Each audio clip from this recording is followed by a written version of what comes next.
Hi, my name's Andrew. I'm a management professor with the Eastin Center, and I always tell students that suffering builds character. So I have a question from the student: what is worth suffering for? And my answer is, well, first of all, let me explain what I mean by suffering builds character. I have a lot of secrets to happiness, right? And one of them is this. The secret to happiness is I hit you in the head with a stick for 3 hours, and then when I stop, you're happy.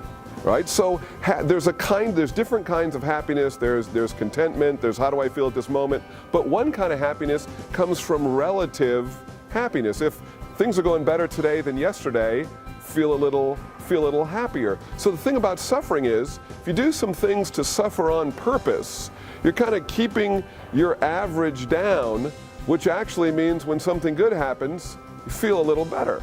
So I'm always looking for opportunities to suffer. One of the ways I suffer is I have a very old car, 40-some years old, and it breaks down a lot. And whenever it breaks down, I suffer. I have to call the tow truck, I have to look at my wife's look of disappointment that I still have this car.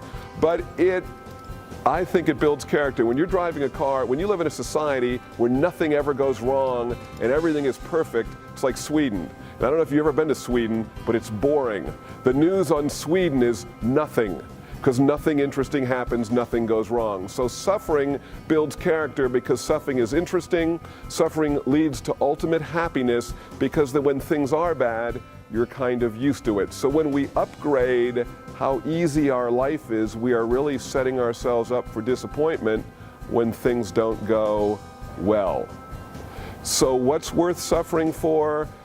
A little bit of suffering every day over a long period of time turns into great things. So I tell the freshman orientation class, if you're willing to give up your coffee, your $4 coffee, stretched out over 50 years, depending on what you use as a rate of return, you're looking at $500,000 up to $2 million by giving up coffee. A little bit of suffering, $2 million. The biggest suffering I could possibly do in my life is standing in line. There's very few things I'll stand in line for, and really what it is I'll stand in line if my children really want something, but that's it. If I go to a restaurant and there's a line, I either go to another restaurant or skip a meal. To me, nothing is suffering more than standing in line. So, if things have been going my way, start feeling like the worm's about to turn, I'll find a line to stand in to make my kids happy. Suffering builds character. That's what I'm selling.